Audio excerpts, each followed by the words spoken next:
عبداللہ بن مسعود رضی اللہ عنہ جب رات میں نوافل ادا کر رہے ہوتے تھے تو اپنے چھوٹے بچے کو سویا ہوا دیکھ کر کہتے تھے من اجلک یا بنیا، اے میرے بیٹے یہ تیرے روشن مستقبل کے لیے یعنی میں نفل پڑھ رہا ہوں. اور روتے ہوئے اللہ تعالیٰ کا یہ قول پڑھتے تھے وَكَانَ أَبُوهُمَا صَالِحًا، کہ ان بچوں کا جن کا خزانہ محفوظ ہوا ان کا باپ نیک تھا، تو میں اس لیے نیک بن رہا ہوں تاکہ میری اولاد کو پریشانی نہ ہو.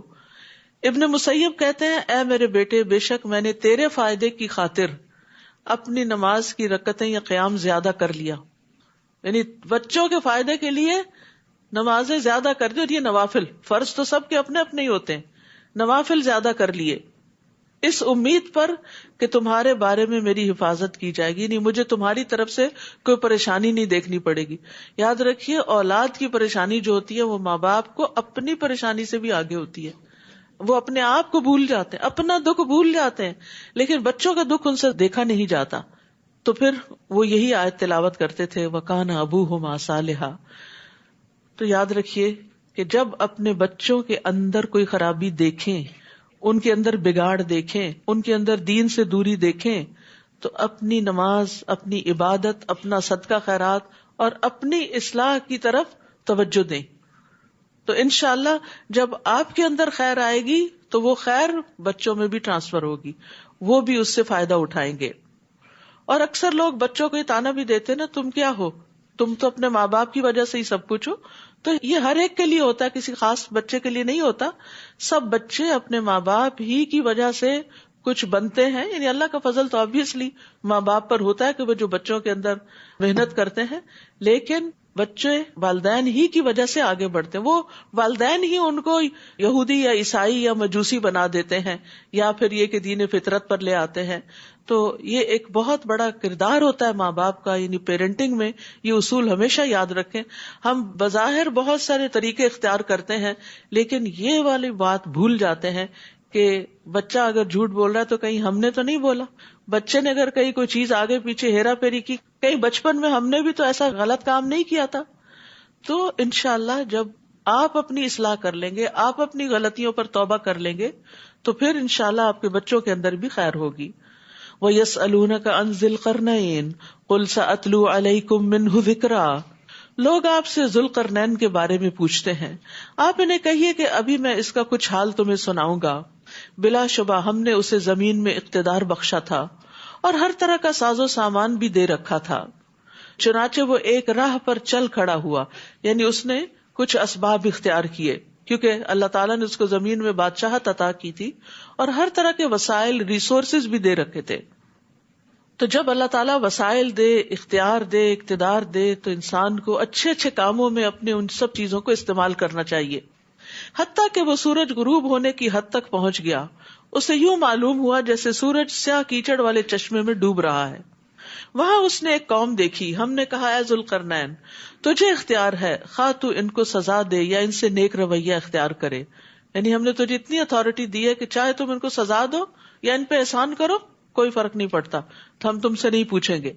ذوالقرنین نے کہا جو شخص ظلم کرے گا اسے تو ہم بھی سزا دیں گے، پھر جب وہ اپنے رب کی طرف لوٹایا جائے گا تو وہ اور بھی سخت عذاب دے گا. یہ ہے انصاف کی بات. وَأَمَّا مَنْ آمَنَ وَعَمِلَ صَالِحًا فَلَهُ جَزَاءً الْحُسْنَى وَسَنَقُولُ لَهُ مِنْ أَمْرِنَا يُسْرًا. البتہ جو ایمان لے آیا اور نیک عمل کیے اسے اچھا بدلہ ملے گا اور اسے ہم اپنے آسان سے کام کرنے کو کہیں گے. یعنی نیک لوگوں کے لیے زندگی میں، دنیا میں بھی آسانیاں ہوتی ہیں. پھر وہ ایک اور راہ پہ چل پڑا، یعنی کچھ اور اسباب اختیار کیے، حتیٰ کہ وہ طلوع آفتاب کی حد تک جا پہنچا، یعنی مشرقی کنارے پہ جا پہنچا. اسے ایسا معلوم ہوا کہ سورج ایسی قوم پر طلوع ہو رہا ہے کہ سورج اور اس کی قوم کے درمیان ہم نے کوئی آڑ نہیں بنائی. واقعہ ایسا ہی تھا اور ذوالقرنین کو جو حالات پیش آئے اسے ہم خوب جانتے ہیں. پھر وہ ایک تیسری راہ پر چل پڑا، حتیٰ کہ وہ دو بلند گھاٹیوں کے درمیان جا پہنچا. وہاں ان کے پاس اس نے ایسی قوم دیکھی جو بات بھی نہ سمجھتی تھی. وہ کہنے لگے اے ذوالقرنین، یاجوج اور ماجوج نے اس زمین میں فساد مچا رکھا ہے. اگر ہم آپ کو کچھ چندہ اکٹھا کر دیں تو کیا آپ ہمارے اور ان کے درمیان ایک دیوار چن دیں گے، یعنی ہماری مدد کریں. ذوالقرنین نے جواب دیا، میرے رب نے مجھے جو مالی قوت دے رکھی ہے وہ بہت ہے، یعنی مجھے تمہارے مال کی ضرورت نہیں. منصف بادشاہ تھا نا، تو جو منصف بادشاہ ہوتے ہیں وہ لوگوں کی خیر کا پیغام لے کے جاتے ہیں، نہ کہ وہاں سے کچھ فائدے سمیٹنے جاتے ہیں. تو مجھے جو میرے رب نے مال دیا ہے وہ میرے لیے بہت ہے، تم بس بدنی قوت سے میری مدد کرو، یعنی محنت کر کے، تو میں ان کے اور تمہارے درمیان بند بنا دوں گا، تو یاجوج ماجوج تم تک نہیں پہنچ سکیں گے. تو اس سے یہ پتہ چلتا ہے کہ ایک عادل بادشاہ جو ہے وہ اپنے رعایا کے حقوق کی حفاظت کرتا ہے، ان کی ضروریات کو پورا کرتا ہے، ان کی سرحدوں کی اصلاح کرتا ہے، اور جس مال کو وہ بیت المال میں جمع کرتا ہے ان کو وہ اچھے کاموں اور اچھے پروجیکٹس میں استعمال کرتا ہے. اور اچھا انتظام کرنے کے لیے بادشاہ پہ 3 شرائط عائد ہوتی ہیں. پہلی بات، اس خزانے میں سے اپنے لیے کچھ خاص نہ کرے، یعنی وہ اس خزانے پہ اپنا ذاتی تصرف نہ کرے اور اس پر یہ نظر نہ رکھے کہ میں اس سے کیا فائدہ اٹھاؤں. دوسرا یہ ہے کہ سب سے پہلے ضرورت مندوں پر خرچ کرنے سے ابتدا کرے اور ان کی مدد کرے، غریب لوگ اور جو محتاج ہیں ان سے آغاز کرے. اور تیسرے، لوگوں کے مرتبوں کے مطابق عطیات دینے میں مساوات سے کام لے، یعنی جو لوگ اس مملکت کے اندر بڑے بڑے کام کر رہے ہوں ان کو جب کوئی سیلری یا کوئی گفٹ یا ان کے اپریسیشن کے لیے کوئی ٹوکن دیا جائے تو پھر سب کے ساتھ مساوات بھی برتی جائے.